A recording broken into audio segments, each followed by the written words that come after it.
In the heart of Central Asia lies a hidden paradise, shrouded in silence, waiting to be discovered.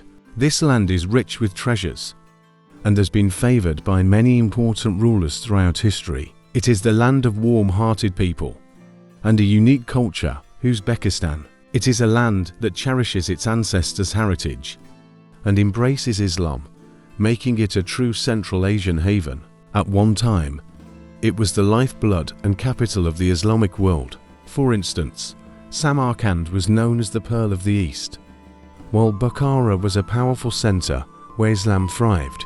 Renowned scholars like Ibn Sina, Al-Khwarizmi, Al-Farghani and Al-Bukhari made significant contributions to science. Under the umbrella of this civilization, the cities in Uzbekistan are steeped in history. During Timur's reign, some of the world's largest and most magnificent cities were located within Uzbekistan's borders. Timur is considered the most important figure in their history. He played a crucial role in saving Central Asia from Mongol invasions and ensuring the continuation of Uzbek lineage. Timur's era also witnessed the construction of significant madrasas, Islamic schools in Uzbekistan. For instance, the Rajasthan madrasas in Samarkand are recognized by UNESCO as the first madrasas built in Central Asia. Today, the Islamic atmosphere in the region is preserved in all its glory. Taking Uzbekistan as a whole, it is home to around 35 million people and has been an independent state for only 32 years.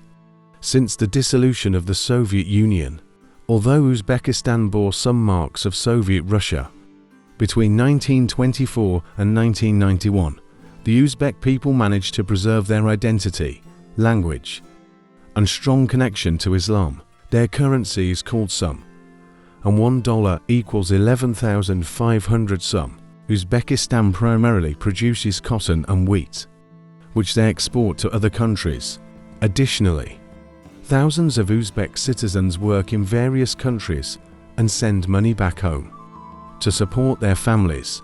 The country is rich in natural resources like gas, oil, and even gold reserves, but a large portion of the population does not enjoy a comfortable life. The country is still in a developing phase after 30 years of post-Soviet rule, and they strive for continuous progress. On the other hand, if you take a Mir to our train journey from Samarkand to Bukhara, you will be greeted by another magnificent masterpiece. This place was once the third most important city on the ancient Silk Road. Today, you will find one of the world's largest and oldest minarets there. It is known as the Kalon Minaret, constructed in 1127.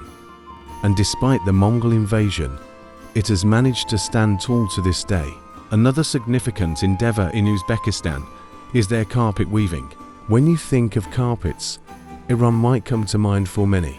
However, the importance given to carpet weaving in Uzbekistan can easily rival that of Iran. Uzbek women engage in the art of carpet weaving, creating beautiful handcrafted carpets that they sell in bazaars to earn a living.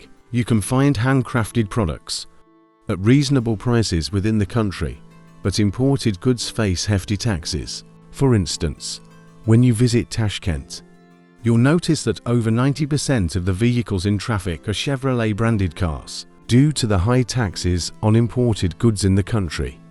The global automotive giant General Motors decided to open a factory in Uzbekistan and began producing Chevrolet cars locally, with lower taxes on domestically produced vehicles. The roads are now filled with Chevrolet cars. Moreover, Uzbekistan is not only famous for its vehicles, but also for having the largest bazaars in Central Asia. When you look from above, the covered market in Tashkent resembles a dome or a tortoise shell. Those familiar with this city know that the entire population does their shopping and fulfills their needs in this market. If you focus on a specific food item, they will offer you a taste of it, hoping you'll be more inclined to make a purchase. In addition to that, you can easily find sunflower seed vending machines, Samarkand halva, and the sour cheese they call kurt in Uzbek bazaars. In places like Tashkent and Samarkand, Not only ready-made products, but also the famous Uzbek bread is made. They have elevated the art of bread making to such heights that bakers literally immerse themselves inside the traditional clay oven to bake the bread. They never compromise on the quality of their work and make every sacrifice possible to produce the most delicious bread. Watching the making of Uzbek bread, which is unique to the country, is as enjoyable and intriguing as tasting it. I'm sure you have never seen bakers anywhere in the world putting so much effort and passion into making a single product. The result of this immense dedication is the Uzbek bread itself. Due to the various ingredients used in Uzbek bread, it is more filling and nutritious compared to regular bread. In fact, it is said that soldiers used to take this bread with them to wars as it could sustain them for up to a month without getting spoiled. At least, that's what Uzbek bakers claim. On average, a single bakery produces around 8,000 of these famous Uzbek bread loaves daily. In Uzbekistan, the appetite-inducing allure is not limited to their delicious bread alone. This place stands out as one of the most carnivorous countries in Central Asia and has also gained renown for its delectable street food. During the Soviet rule, they were deprived of preserving these culinary traditions for many long years, causing Uzbek cuisine to lose its vibrancy. Nowadays, the streets of Uzbekistan are once again vibrant and, so to speak, exuding life. The Uzbeks proudly consider themselves the unrivaled center of pilaf in the world. Local restaurants kickstart their day at 8 a.m., embarking on the art of preparing this mouth-watering dish. But mind you, they don't use small pots for this masterpiece.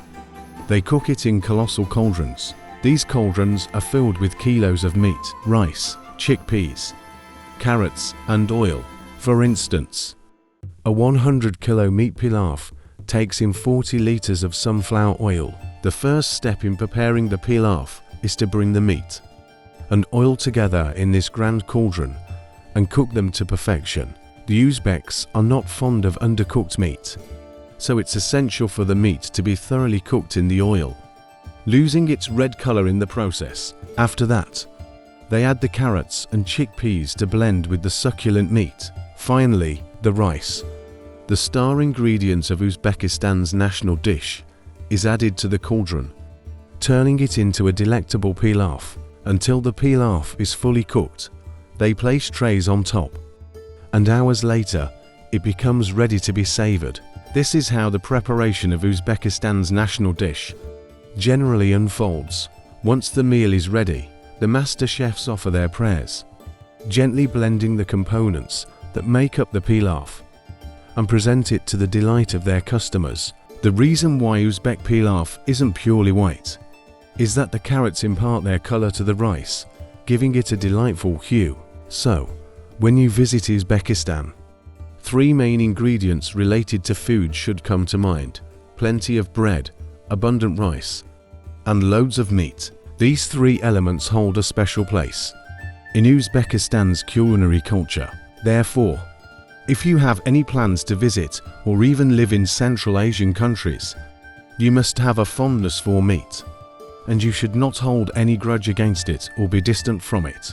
Not just beef and lamb, but you should also get accustomed to eating horse meat. Yes, there are families in Uzbekistan who prepare pilaf with horse meat. However, this meat-eating habit has increased the risk of heart and vascular diseases among the elderly population in both Kyrgyzstan and Uzbekistan.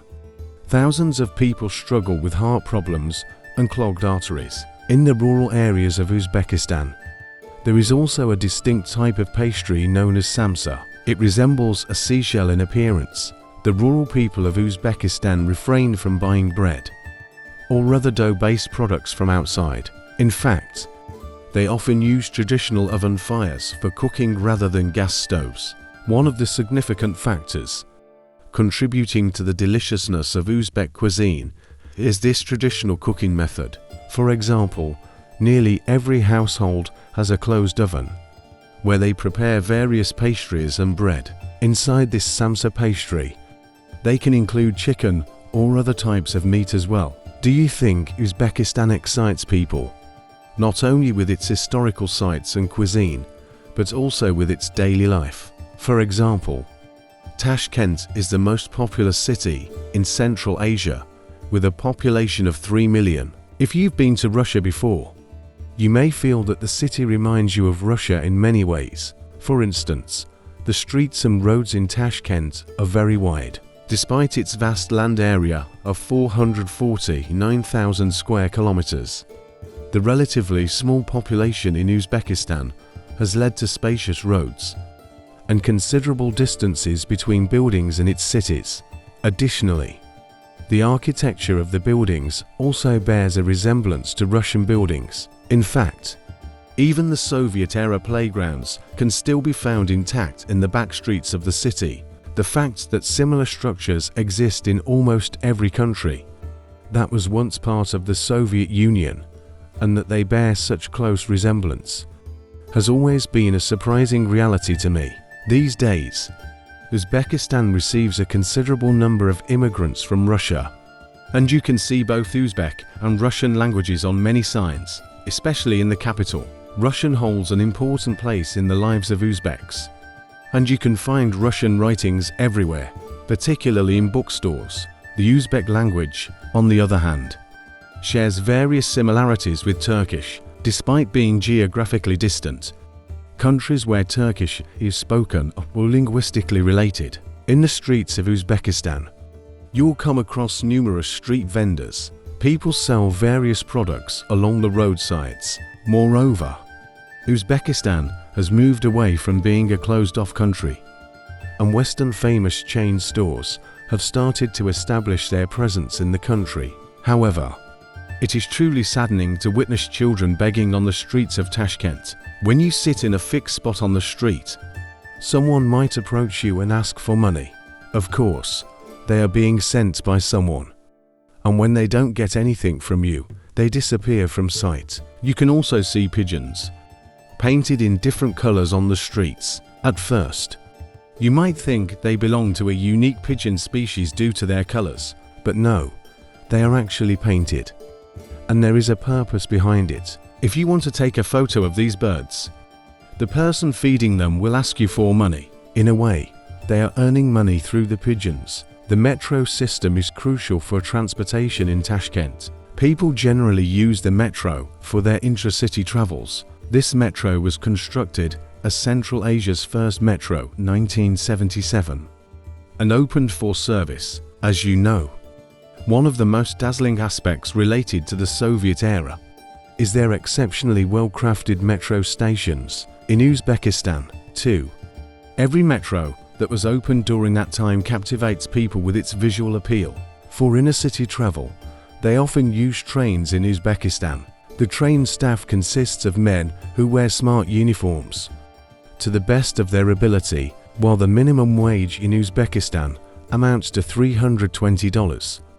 Ordinary workers earn around $500. As a result, there is a significant flow of young population from Uzbekistan towards European and American countries. Uzbekistan offers an incredible variety of culture and cuisine that will surely satisfy you. However, it seems to fall short of being a country where you can earn good money for a permanent living. You can like the video and become a channel member to support our channel. Goodbye.